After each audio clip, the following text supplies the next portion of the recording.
सभी मित्रों को नमस्कार। स्वतंत्र क्लास टीटी के ऑनलाइन प्लेटफॉर्म पर एक नए वीडियो में आप सभी का बहुत बहुत स्वागत है। और जैसा कि आप देख पा रहे हैं, मेरे सामने ये मध्य प्रदेश का राजपत्र है और मध्य प्रदेश में जो नई सचिव की जो वैकेंसी आने वाली है, तो आज हम इसी के बारे में डिस्कस करेंगे। पूरा राजपत्र समझेंगे अच्छे से कि भाई कितने पद हैं, क्या योग्यताएं हैं। इससे पहले आपने इस विषय पर और भी वीडियो देखे होंगे, लेकिन ये वीडियो देखने के बाद आपकी ये जो सचिव से वैकेंसी से संबंधित जो भी प्रश्न हैं, वो आशा करता हूँ कि सभी समाप्त हो जाएंगे। तो चैनल पर पहली बार जुड़े हैं तो चैनल को सब्सक्राइब कर लें, वीडियो को लाइक कर लें। इसी प्रकार की अन्य वीडियो के लिए हमारे चैनल पर विजिट करें। ठीक है, तो चलिए फिर शुरू करते हैं। तो जैसा कि आप देख पा रहे हैं, ये मध्य प्रदेश का राजपत्र है और इसमें जो डेट है, ये लेटेस्ट डेट है, दिनांक 13 मार्च 2026। फिर फाल्गुन लिखा है 22 संवत, पंचायत एवं ग्रामीण विकास विभाग मंत्रालय भोपाल, दिनांक 13 मार्च। तो ये जो राजपत्र प्रकाशित हुआ है वो हुआ है 13 मार्च 2026 को। तो देखिएगा, कोई भी वैकेंसी आती है तो सबसे पहले उसके नियम कायदे कानून बनते हैं कि भाई इसमें क्या आरक्षण रहेगा, क्या योग्यता रहेगी, क्या उम्र रहेगी, ठीक है, कम एज, ज़्यादा एज, और सभी प्रकार के पूरे एक भर्ती से संबंधित नियम बनाए जाते हैं। और इन्हीं नियमों के चलते ही पूरी भर्ती संपन्न होती है और इन नियमों को बीच में चेंजेस नहीं किया जाता है। ठीक है, तो चलिए देखते हैं। अब ये जो जानकारी है कि मध्य प्रदेश पंचायत राज एवं ग्राम स्वराज अधिनियम 1993 का ये जो क्रमांक है और ये धाराएं हैं, इसमें हम जो इम्पोर्टेंट है वो देख लेते हैं। दिनांक 11 नवंबर 2025 में पूर्व प्रकाशित किए जा चुके हैं। तो हम यहाँ पर इम्पोर्टेंट चीज़ों को समझेंगे। संक्षिप्त नाम, विस्तार है, प्रारंभ तथा लागू होना, मध्य प्रदेश पंचायत सेवा, ठीक है, ग्राम पंचायत सचिव, देख पा रहे होंगे आप, इसमें साफ साफ लिखा है ग्राम पंचायत सचिव भर्ती, अनुशासन और सेवा शर्तें नियम 2026। तो ये जो नियम जो नए बने हैं, ये जो नई वैकेंसी के लिए बने हैं, तो ये वैकेंसी आपको बहुत ही जल्दी देखने को मिल जाएगी मध्य प्रदेश में। और अच्छे खासे पद हैं, 23,100 के लगभग हैं। वो भी हम आगे देखेंगे और आगे देखेंगे कि भाई आप कौन से ज़िले में हो, उस ज़िले में कितने पद हैं। तो ठीक है, फिर ये जो नियम है इनको देख लीजिएगा। अब अधीन ग्राम पंचायत सचिव का पद धारण करने वाले प्रत्येक व्यक्ति पर ये नियम लागू होंगे। ठीक है, ये नियम मध्य प्रदेश जो पंचायत राज ग्राम स्वराज अधिनियम 1913 के क्रमांक 1 सन 1994 के अधीन स्थापित ग्राम पंचायतों के लिए स्वीकृत सचिव के पदों तथा इस अधिनियम के अधीन ग्राम पंचायत सचिव का पद धारण करने वाले प्रत्येक व्यक्ति पर लागू होंगे।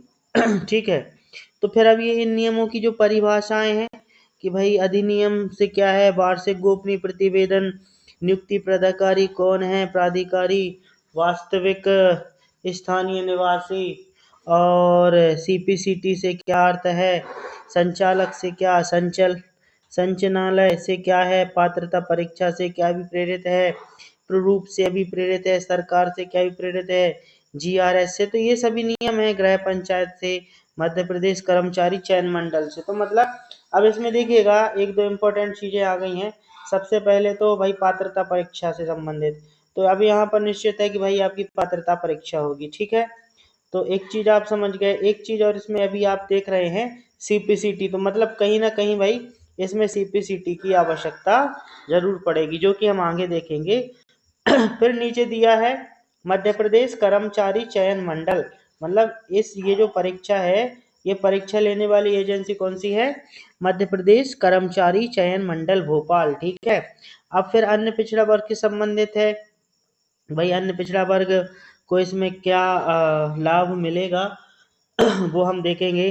पंचायत समन्वय अधिकारी, पंचायत सेवा भर्ती वर्ष, ठीक है, भर्ती वर्ष, फिर रोस्टर, किस प्रकार का रोस्टर है, अनुसूचित जाति, अनुसूचित जनजाति और अन्य पिछड़ा वर्गों के लिए आरक्षण नियम 1996 और मध्य प्रदेश शासन सामान्य प्रशासन विभाग द्वारा समय समय पर इस निमित्त जारी अधिसूचना या निर्देशों के अनुसार जिला स्तर पर सीधी भर्ती द्वारा भरे जाने वाले पदों संवर्गों के लिए जिला स्तर पर संधारित विभिन्न संवर्गों के लिए आरक्षण का रोस्टर। फिर अनुसूची है, अनुसूचित जाति से अभिप्रेरित है, कौन अनुसूचित जाति होती है, अनुसूचित जनजाति से अभिप्रेरित है कि कौन सी अनुसूचित जनजाति में कौन कौन आता है, संवीक्षा चयन समिति और सचिव से भी प्रेरित है, ठीक है, धारा से भी प्रेरित है, राज्य से भी प्रेरित है, ठीक है। अब अध्याय 2 देखते हैं, संवर्ग पदों की संख्या का वर्गीकरण एवं वेतनमान। तो राज्य के प्रत्येक जिले में जिला स्तर पर सचिवों का एक संवर्ग होगा। तो अब देखिएगा, ये भाई जिला स्तर के लेवल की भर्ती है, ठीक है। जिला स्तर पर सचिवों का एक संवर्ग होगा, मतलब एक जिले के जितने भी सचिव होंगे उनका एक संवर्ग होगा। अब ये पदों की संख्या है वो भी हम आगे देख लेंगे, और इन्होंने कहा भी है कि भाई आवश्यकता के अनुसार पर ये पदों की संख्या में परिवर्तन कर सकेंगे, ठीक है। फिर वर्गीकरण वेतनमान भी है आगे, वेतनमान हेतु क्या क्या पात्रताएं हैं, 2 स्तर है, हम स्तर भी जानेंगे, ठीक है। अब फिर ये वार्षिक प्रतिवेदन है, कोई दीर्घ शक्ति आरोपित नहीं है, लघु शक्ति आरोपित, लघु शास्त्री प्रभावित हो, ये हम सभी चीजें देखते हैं, ठीक है। अब वार्षिक प्रतिवेदन क्या होगा, देखिए एक भर्ती संबंधित पूरे के पूरे नियम होते हैं। देखिए सचिव द्वारा स्तर 3 के वेतनमान हेतु अपेक्षित अवधि पूर्ण करने की तारीख से पिछले 5 वर्षों के वार्षिक गोपनीय प्रतिवेदन के समग्र मूल्यांकन के आधार पर पात्रता हेतु न्यूनतम अहरकारी अंक 12 होंगे। तो ये पूरे के पूरे नियम है, एक बार आप इनको अच्छे से और रीड कर लीजिएगा, ठीक है। फिर ये संवीक्षा अवधि है कि भाई क्या संवीक्षा अवधि रहेगी, ठीक है। फिर अतिरिक्त में क्या है, इसके कौन अध्यक्ष रहेंगे, कौन जो समिति बनेगी उनके कौन सदस्य होंगे, ठीक है। एक स्क्रीनिंग जो समिति बनेगी जो कि वेतनमान की स्वीकृति हेतु आदेश जारी करेगा और इसकी जो बैठक होगी। फिर सचिव के पद हेतु पात्रता में भाग लेने वाले है ना अभ्यर्थियों को निम्नलिखित शर्तें पूरी करनी होंगी। तो अब सबसे पहले देख लीजिएगा कि भाई क्या क्या शर्तें पूरी करनी होगी। तो अब इम्पोर्टेंट यहाँ से समझते हैं।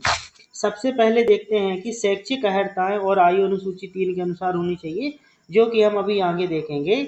सबसे पहले यहाँ इम्पोर्टेंट देखिए कि भाई आवेदक मध्य प्रदेश का वास्तविक निवासी मूल निवासी होना चाहिए। तो मतलब जो भी आवेदक है वो मध्य प्रदेश का मूल निवासी होना चाहिए। तो इसमें ये बहुत अच्छी बात है कि भाई मध्य प्रदेश के युवाओं को ज़्यादा मौका मिलेगा, क्योंकि भाई मध्य प्रदेश का वास्तविक मूल निवासी होना चाहिए। अब परंतु इसमें कुछ नियम भी हैं, जिसकी 2 से अधिक जीवित संतानें हों। देखिएगा 2 से अधिक जीवित संतानें हों, ठीक है, 2 से अधिक जीवित संतानें हों, जिसमें से एक का जन्म 26 जनवरी 2001 को या उसके पश्चात हुआ हो, ठीक है। देखते जाइएगा कुछ ये जो नियम आ रहे हैं, जिसने राज्य सरकार द्वारा विवाह हेतु निर्धारित न्यूनतम आयु के पूर्व विवाह कर लिया हो, ठीक है, जिसे नैतिक अक्षमता अंतर्विलित करने वाले किसी अपराध के लिए सिद्ध दोष ठहरा, मतलब उसको कोई उसने अपराध किया उसके लिए दोष सिद्धि हो गई हो, जिसे दिवालिया घोषित कर दिया हो, जो मानसिक रूप से अस्वस्थ हो, जैसे कोई व्यक्ति भाई मानसिक रूप से अस्वस्थ हो तो वो भी इस भर्ती के अपात्र है, ठीक है। तो इसमें जो लिखा हुआ है, जो केंद्र या राज्य सरकार या किसी स्थानीय प्राधिकार या केंद्र या राज्य सरकार सहायता प्राप्त निकाय का आगे देखते हैं कर्मचारी हो और भर्ती के लिए अपने आवेदन के साथ साथ अपने नियोक्ता द्वारा जारी अनापत्ति प्रमाण पत्र प्रस्तुत नहीं करता। मतलब भाई वो और कहीं नौकरी कर रहा है, लेकिन अगर उसने सचिव के लिए फॉर्म भर दिया है और जब तक वो वहां से अनापत्ति प्रमाण पत्र प्रस्तुत नहीं करेगा तब तक वो सचिव के पद के लिए पात्र नहीं होगा। मतलब वहां से आपको एक एनओसी बनवाना पड़ेगी, ठीक है। जहां भी आप नौकरी कर रहे हैं और भाई सचिव की नौकरी करना चाहते हैं तो ठीक है। अब इतने लोग हैं, ये पात्र नहीं होंगे जो भी बच्चों की शर्त है और जो दिवालिया है, मानसिक रूप से है, ठीक है। अब इसमें आरक्षण भी दिया हुआ है कि भाई आरक्षण किस हिसाब से मिलेगा। देखिए जैसा कि आप देख पा रहे हैं, आरक्षण संबंधी नियम सब कुछ है इसमें। जाति के विभिन्न प्रवर्गों के लिए आरक्षण का रोस्टर जिला पंचायत कार्यालय में संधारित किया जाएगा। ग्राम रोजगार सहायकों के लिए कोटा। सचिवों के कुल रिक्त पदों के विरुद्ध प्रत्येक आरक्षण श्रेणी में 50% पदों का कोटा, देखिएगा ध्यान से, पात्र ग्राम रोजगार सहायकों से भर्ती के लिए आरक्षित रखा जाएगा। मतलब भाई जितने भी 23,000 के लगभग पद हैं उसमें से आधे पद पात्र जो रोजगार जो सहायक अभी नियुक्त हैं, जो नौकरी कर रहे हैं, आधे पद उनके लिए आरक्षित हैं और आधे पद आप लोगों के लिए रहेंगे जो ये पेपर देंगे, ठीक है। तो भाई अब जो सचिव के रूप में नियुक्त किए जाने का इच्छुक हो, जिसने ग्राम रोजगार सहायक के रूप में 5 वर्षों की सेवा, अब ध्यान दीजिएगा कि भाई 50% का आरक्षण तो उनको मिल रहा है, लेकिन उसकी भी कुछ शर्तें हैं कि उन्होंने रोजगार सहायक के रूप में 5 वर्षों की अपनी सेवा कर ली हो और बिना किसी व्यवधान के 5 वर्ष पूरी कर ली हो, जिसके विरुद्ध उसकी नियुक्ति के संबंध में कोई भी मामला या विवाद लंबित ना हो, किसी भी राशि का कोई जुर्माना या वसूली अधिरोपित नहीं की गई हो, ठीक है। ये इन लोगों के लिए शर्तें हैं, ठीक है। आगे देखते हैं। जिसकी शैक्षणिक अर्हताएं और आयु अनुसूची 3 के अनुसार हों, सचिव के पद के लिए पात्र होगा। तो एक चीज़ आप समझ गए हैं कि 50% पद तो भाई रोजगार सहायकों के लिए चले जाएंगे जिन्होंने 5 वर्ष की सेवा बिना किसी व्यवधान के पूरी कर ली हो, और जो भी इसकी शैक्षिक अर्हता है और जो भी आयु हो वो पूरे करते हों, वो ही इसके लिए पात्र हैं। अब आगे देखते हैं। ग्राम रोजगार सहायकों के कोटे की अन्य अभ्यर्थियों से पूर्ति, ठीक है, अपेक्षित अनुपयुक्त दशा में शेष रिक्तियां खुली ओपन रखी जाएंगी। तो इन्होंने कहा है कि भाई ग्राम रोजगार सहायकों के लिए निर्धारित कोटे के अधीन पात्र अभ्यर्थियों की अपेक्षित संख्या की अनुपलब्धता की दशा में, जैसे भाई इन्होंने इतना % आरक्षण दिया, अब ये जो आरक्षण है इसकी अपेक्षित जो संख्या है उसमें अगर उपलब्ध नहीं हो पाए तो जो भी रिक्तियां हैं, शेष रिक्तियां हैं, वो खुली ओपन रखी जाएंगी और उस श्रेणी के अन्य अभ्यर्थियों से भरी जाएंगी जिन्होंने नियम 7 के अधीन आवेदन किया है। तो नियम 7 के अधीन क्या था नियम, ये देखिए, ये है भाई मध्य प्रदेश सामान्य जातियों का जो जिन्होंने पेपर दिया उनसे भरा जाएगा। तो वैसे ही मध्य प्रदेश में बहुत सारे रोजगार सहायक काम कर रहे हैं। अब मेन जो आपके पास जो बचती हैं लगभग 11,700 पद के लगभग आपके पास 11,500 के लगभग आपके पास पद बचते हैं, ठीक है। अब ये फिर ग्राम रोजगार सहायक के लिए पात्रता है कि नियम 11 के उपखंड 1 में 3 के अनुसार मध्य प्रदेश कर्मचारी चयन मंडल द्वारा सम्मिलित पात्रता परीक्षा में सम्मिलित होना। देखिएगा भाई जो भी रोजगार सहायक है इसको ध्यान दें कि आपको परीक्षा में सम्मिलित होना है, ठीक है, तथा भर्तियों के नियम में अधिकथित अन्य प्रक्रियाओं से होकर गुजरना अनिवार्य होगा। तो भाई जैसे आपने परीक्षा दी और आप परीक्षा से पास नहीं हुए तो फिर आप सचिव की भर्ती में सचिव नहीं बन पाएंगे, चाहे वो ग्राम रोजगार सहायक है। तो परीक्षा तो भाई सबको पास करना अनिवार्य है, इसमें साफ साफ लिखा है, ठीक है। अब सचिव के पदों पर जो भर्तियां हैं इसकी प्रक्रिया किस प्रकार होगी देख लेते हैं। सबसे पहले ध्यान दें कि जो भर्ती है ये जिला स्तर पर निम्नलिखित प्रक्रिया के अनुसार होगी। 1, जिला पंचायत के जो मुख्य कार्यपालन अधिकारी हैं भर्ती को 1 वर्ष की स्थिति में अपने जिले में सचिवों के रिक्त पदों की जो सूचना है उसको रोस्टर के अनुसार श्रेणीवार करके जो संचालनालय है उसको भेजेंगे। यह जानकारी भर्ती वर्ष की 10 जनवरी तक मध्य प्रदेश कर्मचारी चयन मंडल को संबोधित मांग पत्र के साथ संचालनालय को भेजी जाएगी। तो कब तक? 10 जनवरी तक संचालनालय को भेजी जाएगी कर्मचारी चयन मंडल, जिससे कि भाई वो परीक्षा करा सकेगा। ठीक है। फिर आगे भी ये लिखा हुआ है कि भाई ये जो नियम है, एक प्रति कर्मचारी चयन मंडल को भेजेगा। ये नियम आप पढ़ लीजिएगा। कर्मचारी चयन मंडल पात्रता परीक्षा आयोजित करवाएगा। तो अब देखिएगा भाई, जो सचिव की भर्ती है इसमें पेपर तो होना निश्चित है। फिर पात्रता परीक्षा परिणाम के आधार पर कर्मचारी चयन मंडल अभ्यर्थियों की जिलेवार, देखिएगा जिलेवार और श्रेणीवार योग्यता सूचियां तैयार की जाएंगी।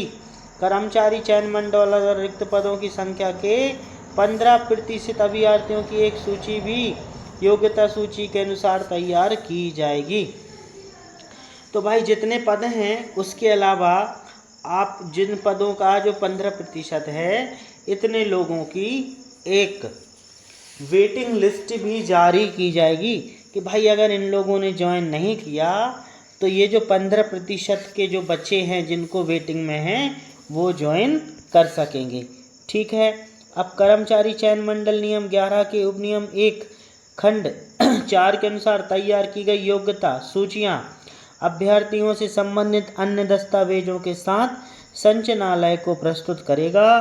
संचालक इन सूचियों और दस्तावेजों को संबंधित जिला पंचायत के मुख्य कार्यपालक जो अधिकारी हैं इनको प्रेषित करेगा। ठीक है। फिर अब ये परीक्षा समिति है भाई, जो भी दस्तावेज हैं उनको जांच करेगी। ठीक है। उसमें कौन कौन होंगे यहाँ पर, ये जो एक अध्यक्ष होगा, फिर ये सदस्य होंगे, 3 सदस्यीय होगी, फिर 4 में होगा। तो कुल मिला के 4 सदस्यीय कमेटी होगी जो कि कागजें चेक करेंगे। ठीक है। अब ये उस समिति के जो कर्तव्य हैं, ठीक है, अब ये जो उनके कर्तव्य हैं, ठीक है, अब देखिएगा इनके क्या कर्तव्य हैं वो भी देख लीजिएगा। देखिए, एक बार पेपर दे रहे हैं तो आपको पहले उसकी पूरी जानकारी होना चाहिए। ठीक है। देखिए, नियुक्त किए जाने वाले अभ्यर्थियों की अनुशंसा करना, ग्राम पंचायत में नियुक्त एवं पदस्थापना हेतु अभ्यर्थियों की काउंसलिंग करना। ठीक है। पूरा इन्हीं का ही काम है, डॉक्यूमेंट्स चेक करना, वेरिफिकेशन करना, उस ग्राम पंचायत की अनुशंसा करना जिसमें चयनित अभ्यर्थी की पदस्थापना की जानी है। तो भाई जिस ग्राम पंचायत का व्यक्ति है तो उसकी अनुशंसा करना जिसमें चयनित अभ्यर्थी की पदस्थापना की जानी है। ये अनुशंसा करेंगे मतलब कि भाई किस ग्राम पंचायत में इस व्यक्ति की नियुक्ति होगी। ठीक है। यदि 2 या 2 से अधिक अभ्यर्थी पात्रता परीक्षा में समान अंक प्राप्त करते हैं, अब देखिएगा 2 अधिकारी हैं भाई, दोनों ने समान अंक प्राप्त कर लिए हैं, तो समिति उस अभ्यर्थियों को प्राथमिकता देगी जिसकी आयु अन्य अभ्यर्थी से अधिक है। तो भाई जैसे 2 अभ्यर्थी हैं जिनके अन्य सेम नंबर लाए हैं, तो अब यहाँ पर प्राथमिकता किसको होगी? जिसकी उम्र ज़्यादा है। ठीक है। यदि अभ्यर्थियों की आयु सेम है, देखिएगा भाई कभी कभार ऐसा भी होता है कि अभ्यर्थियों की आयु समान है, तो सीपीसीटी में देखिए भाई, अब यहाँ पर सीपीसीटी बहुत ही इम्पोर्टेंट रोल प्ले करेगी। सीपीसीटी में अधिक अंक प्राप्त करने वाले अभ्यर्थियों को प्राथमिकता दी जाएगी। तो भाई जो भी सचिव की भर्ती की तैयारी कर रहे हैं, सीपीसीटी कर लें।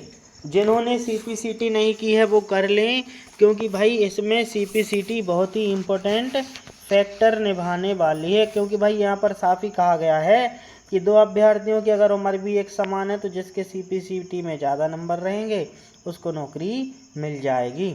ठीक है। अब देखिए, समिति किसी भी अभ्यर्थी को उसकी गृह ग्राम पंचायत में नियुक्ति या पदस्थापना की अनुशंसा नहीं करेगी। तो भाई अब ये समिति के ऊपर रहेगा कि वो उस व्यक्ति की कहाँ नियुक्ति करती है, लेकिन जिस ग्राम पंचायत का वह व्यक्ति है उसकी अनुशंसा नहीं करेगी। ये भी समिति ख्याल रखेगी कि भाई जो व्यक्ति जिस ग्राम पंचायत का है वो उस ग्राम पंचायत में नियुक्त ना हो। अब नियुक्ति एवं पदस्थापना में ये नियुक्ति के कुछ नियम हैं, पदस्थापना के कुछ नियम हैं, फिर अध्याय 4 हैं, फिर इनका जो प्रशिक्षण है ना। अब ये प्रशिक्षण भाई जब नियुक्त हो जाएंगे उसके बाद का है कि भाई किस प्रकार से ये प्रशिक्षण, आधारभूत प्रशिक्षण प्राप्त करना होगा, जो कि आपकी ट्रेनिंग रहेगी और इसका आपको एक सर्टिफिकेट मिलेगा। ठीक है।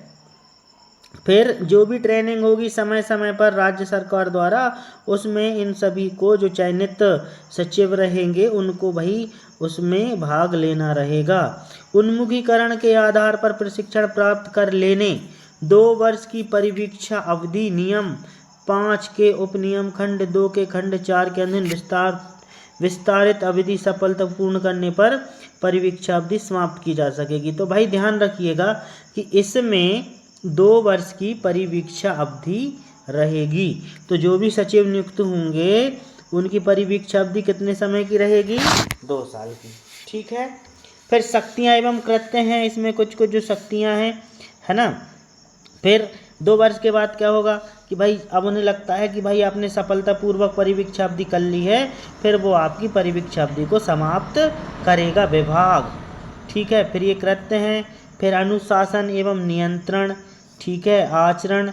अब भैया मध्य प्रदेश पंचायत सेवा आचरण नियम 1998 लागू होंगे, क्योंकि भाई एक शासकीय कर्मचारी होता है, उसके कुछ अनुशासन होते हैं, कुछ नियम होते हैं और उसके ऊपर कुछ नियंत्रण होते हैं। तो इस प्रकार के ये नियंत्रण रहेंगे। फिर अभिलेखों का संधारण, भाई उनकी सेवा पुस्तिका रहेगी, उनकी सेवा पुस्तिका को संधारण किया जाएगा। ठीक है। फिर उसमें ये भी जो जानकारी है वो पूरी जानकारी भरनी रहेगी। ठीक है। 18 वर्ष की सेवा पूरी करने के पश्चात और सेवानिवृत्ति की तिथि से 12 पूर्व चिपकाए जाएंगे। ठीक है।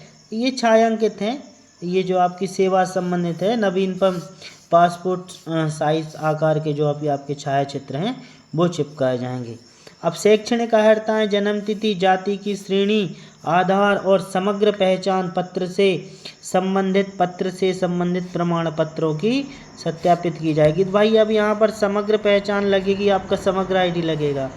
ठीक है। मतलब आधार कार्ड वो चीज़ें तो लगेंगी, लेकिन एक नई चीज़ है समग्र पहचान, उनकी सत्यापित प्रतियाँ, परिवार का विवरण भी लगेगा भाई, प्रत्येक सदस्य संबंध सहित, है ना। मतलब समग्र आईडी में ये पूरी जानकारी रहती हैं। ठीक है। क्योंकि अब एक प्रकार से ये पंचायत ग्रामीण जो पंचायत जो विभाग है उसी की वैकेंसी है, और ये जो समग्र आईडी वगैरह ये सब उसी के ही अंडर में आती है, पंचायती विभाग में। ठीक है।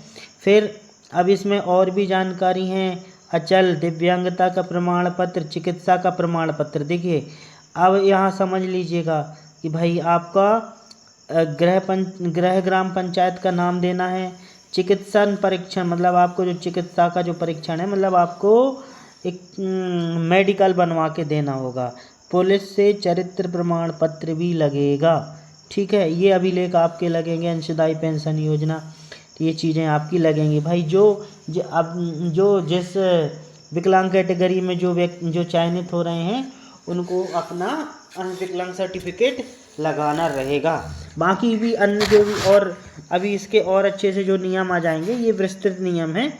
ठीक है। आगे देखते हैं। फिर ये अवकाश हैं, आकस्मिक अवकाश 13 दिनों का अवकाश, महिला सचिव को भैया वर्ष के दौरान 20 दिनों का अवकाश, जो भी सक्षम प्राधिकारी है उस ग्राम पंचायत का सरपंच होगा, तो भाई सचिव को छुट्टी लेनी है तो वो भैया सरपंच से जाके छुट्टी लेगा। फिर अवकाश का दावा है, अन्न अवकाश, सचिव जिसकी 2 से कम जीवित संतान है, महिलाओं को 180 दिवस की प्रसूति अवकाश मिलेगी और पुरुषों को 15 दिन दिवस का पितृत्व अवकाश मिलेगा। ठीक है। अब एक कैलेंडर के दौरान 20 चिकित्सीय अवकाश, मतलब सचिव जो एक कैलेंडर में 20 दिन का मेडिकल अवकाश ले सकता है। ठीक है। तो ये अवकाश से संबंधित हैं, ये पूरी जानकारियां हैं, इनको आप अच्छे से देखते जाएं। फिर वार्षिक गोपनीय प्रतिवेदन भी आपका प्रस्तुत किया जाएगा। ठीक है। समय सारणी के हिसाब से क्या रहेगा। फिर जो त्याग पत्र है, अगर आपको त्याग पत्र देना है तो 1 माह पूर्व सूचना देकर है ना। ठीक है। या फिर संगत मद में 1 माह का वेतन जमा कर जब भी आपको त्याग पत्र देना आप त्याग पत्र दे सकते हैं। ठीक है। लेकिन दोनों स्थिति में से अपने त्याग पर इच्छा के बारे में जिला पंचायत के मुख्य कार्य अधिकारी को लिखित रूप में सूचित करना होगा कि भाई हम नौकरी छोड़ रहे हैं। फिर अर्धवार्षिकी अर्ध आयु 62 वर्ष होगी। तो भाई सचिव जो उनकी 62 साल तक भाई वो नौकरी करेंगे, ठीक है, 62 साल के बाद ही वो रिटायर होंगे, ठीक है। अब याद रखिए प्रत्येक सचिव को उस माह के अंतिम दिन की दोपहर के बाद सेवानिवृत्त जिसमें कि वह 62 वर्ष की आयु प्राप्त कर लेता है, ठीक है। तो ये और भी नियम से संबंधित है, ठीक है। अगर उसको निकालना है तो वो किस तरह से सचिव को निकाल सकते हैं, देखिए सभी नियम होते हैं, ठीक है।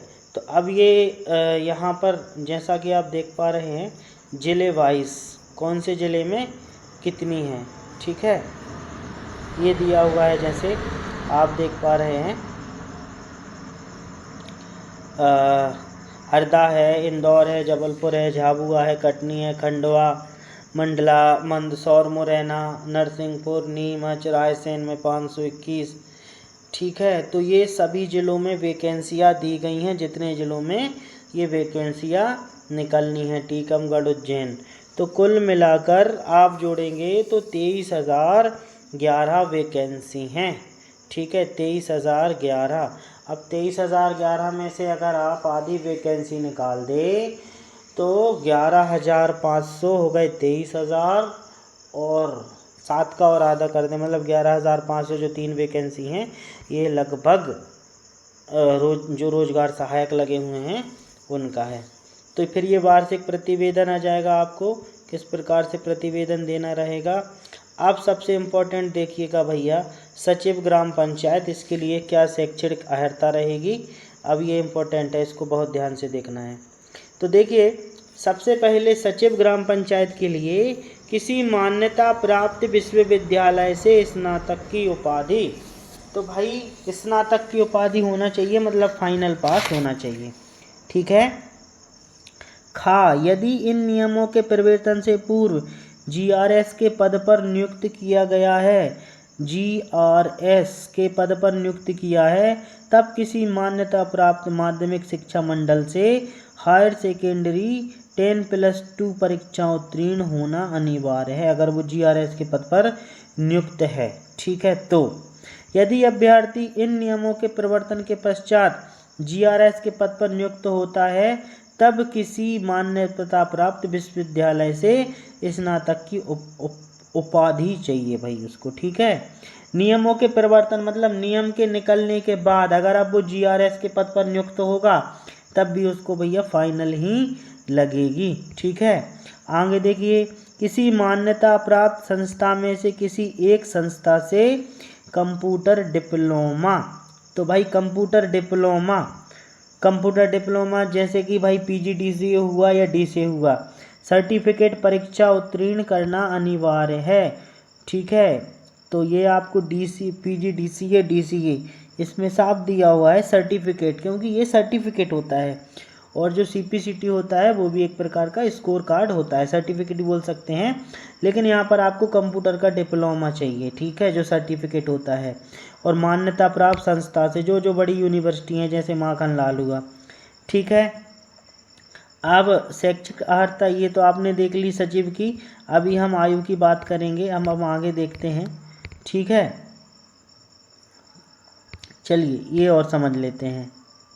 अब देखिए भर्ती वर्ष की 1 जनवरी को, जैसे अगर भर्ती 2026 में निकलती है तो 1 जनवरी को उसकी आयु 21 वर्ष से 35 वर्ष के बीच होना चाहिए। अगर 1 जनवरी को वो 21 वर्ष का हो गया है तो वो फॉर्म भर सकता है, और अगर 1 जनवरी को वो अगर 20 साल का है, 19 साल का है तो वो फॉर्म नहीं भर सकता, और ठीक है। अब अनुसूचित जाति, अनुसूचित जनजाति, अन्य पिछड़ा वर्ग से संबंधित व्यक्तियों के लिए जो आयु सीमा की जो छूट है, अधिकतम जो आयु सीमा की छूट होती है, देखिए आयु सीमा की जो छूट होती है वो अधिकतम में मिलती है, न्यूनतम में नहीं मिलती है, ठीक है। तो ये समय समय पर अधिसूचना है उसके अनुसार होगी। जीआरएस कोटे से संबंधित अभ्यर्थियों के लिए उच्चतम आयु सीमा 50 वर्ष होगी। देखिए भाई जो जीआरएस कोटे से संबंधित हैं, ठीक है। अब आगे देखिएगा अनुक्रमांक 1, अब इसमें कुछ सचिव हैं, इनका स्तर 1 है, ठीक है। अब देखिए, सचिव के रूप में कार्यभार ग्रहण करने की तारीख से 2 वर्ष की भाई आपकी परिवीक्षा रहेगी। ठीक है। अब 2 वर्ष की परिवीक्षा पूर्ण होने तक या नियम 5 के उपनियम 2 के खंड 4 के अनुसार विस्तारित अवधि तक, अगर भाई शासन को लगता है कि आपकी परिवीक्षा अवधि और बढ़ाना चाहिए तो वो बढ़ा देंगे। तो अभी ध्यान रखिएगा कि यहाँ पर जो आपको मानदेय मिलेगा, जो वेतन मिलेगा, वो 2 वर्ष तक 10,000 रुपये प्रति माह रहेगा। ठीक है।